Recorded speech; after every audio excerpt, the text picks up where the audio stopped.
commencé avec le décès de mon père. Donc, puisque avec mon frère, donc la famille est toute petite, hein, mon père, ma mère à l'époque, et puis mon frère et moi, mon frère est plus jeune. Et on avait bien senti que ma mère était en perte d'autonomie, elle glissait doucement vers des pertes de mémoire.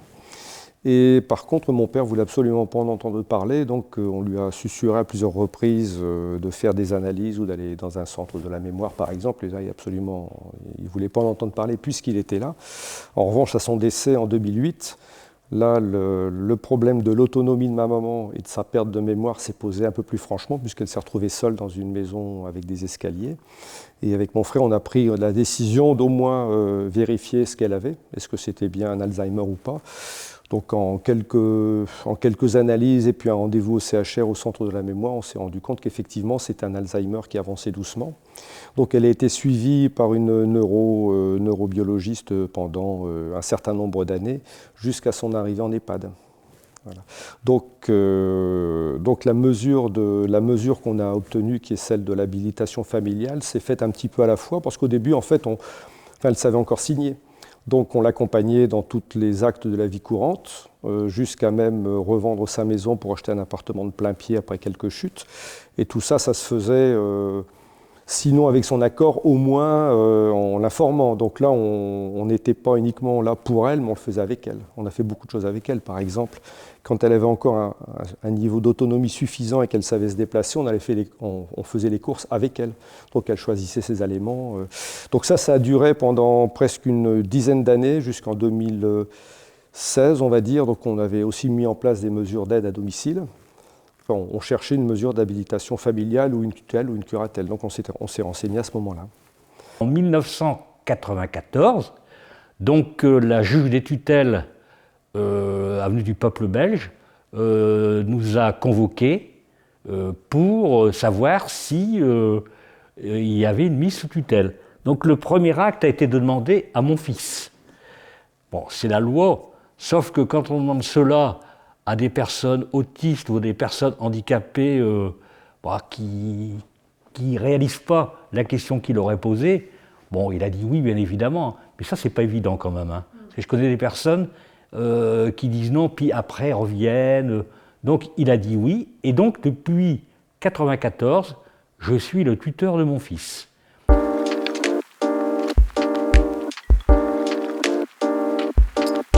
Pour gérer sa vie, gérer sa santé, gérer ses revenus, puisqu'il a fallu quand même payer l'EHPAD mensuellement, donc sa retraite ne suffisait pas.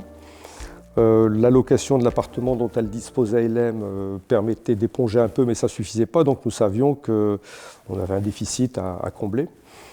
Je gère les comptes et je rends compte à mon frère très régulièrement. Alors au moins tous les jours, enfin une fois par an, je lui envoie tous ses comptes. Depuis 2 ou 3 ans, ma mère a perdu complètement sa conscience. En fait, elle ne nous reconnaît plus. Et donc là, on est totalement... on a la main totalement, entre guillemets, sur, je ne vais pas dire sa santé, mais sur les décisions qu'on pourrait prendre. À la différence des associations tutélaires, où là, forcément, on fait la même chose, quand on est tuteur d'un être cher, d'un parent, il y a de l'affectif et de l'émotionnel qui entrent en ligne de compte, d'une part. Et donc, le regard que nous avons est un regard empreint d'amour. Alors que les associations tutélaires, qui sont remarquables et qui font leur travail avec des moyens insuffisants, forcément, elles font leur travail, mais elles ne sont pas le père de mon fils. Moi, si vous voulez, en tant que tuteur, j'allie en même temps sa protection, l'appréhension des textes, par exemple les décrets pendant le Covid, et le caractère affectif.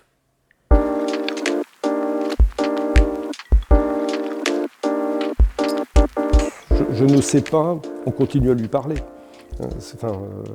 Même si elle a le regard dans le vide et qu'elle ne nous reconnaît pas, on peut toujours penser qu'il y a une espèce de conscience, de lucidité qui est cachée. Alors oui, on lui a tout expliqué. Ses résidents, ses amis résidents, il dit toujours c'est mon papa et mon tuteur. Mais bon, il sait que je m'occupe de lui. Il m'aime beaucoup. Quand il rentre toutes les 20 minutes, il m'embrasse. Mais bon, il ne comprend pas vraiment. Il sait que tous les actes de sa vie passent fatalement par moi. Pas fatalement, obligatoirement par moi. C'est suite à au décret qu'a pris Édouard Philippe par rapport au droit de vote pour les personnes handicapées. Donc, mon fils, qui, bon, ne suit pas la politique, hein, mais il voulait impérativement voter.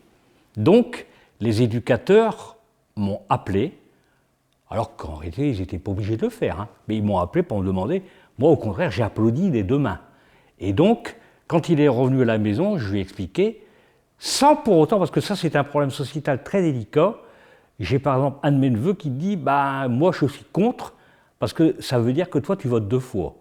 Ce n'est pas ce que j'ai fait du tout. Hein. Alors, je lui ai expliqué quelques items par rapport à, comment dirais-je, à l'évolution de l'allocation d'adultes handicapés, ses revenus, quelques items par rapport à l'hygiène alimentaire, des choses toutes simples. Bon, qui plus est, là-bas, à la page, parce que c'est la page, hein, au foyer de vie Paul Levaillé, ils ont remarquablement, avec l'utilisation du FALC, expliqué l'enjeu de ces élections présidentielles et législatives. Donc il y est allé voter chaque fois, accompagné par une éducatrice, pas par moi. Pas par moi. D'ailleurs, c'est prévu dans les textes. Pas par moi. Voilà. Mais j'étais au contraire très heureux que mon fils pense à cela. Très heureux.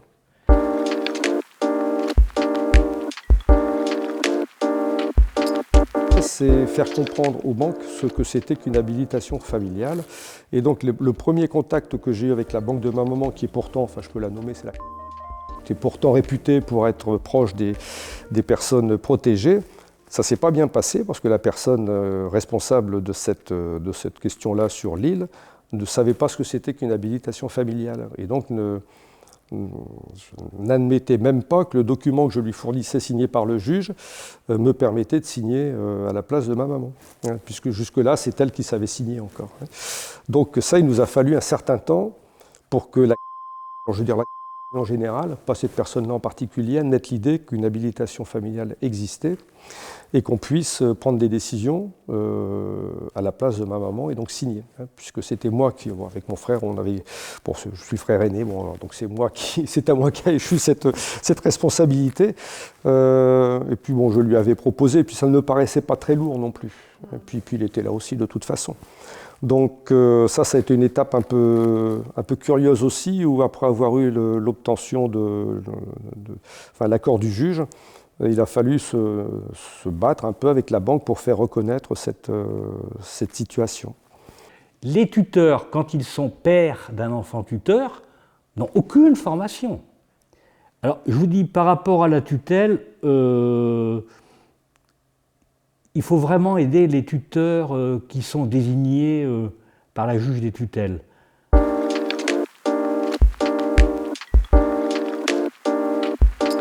En fait, je pense que ça n'aurait rien changé.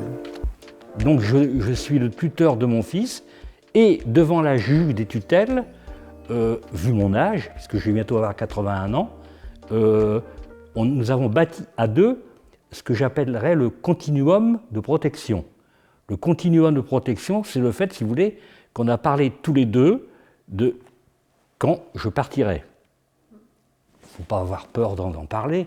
Et donc, il a été convenu que si je décédais avant la fin de ma tutelle, ça serait peut-être ma femme, mais je crois que ça ne marchera pas. Et donc, on a convenu que ce serait Utinor qui prendrait le relais.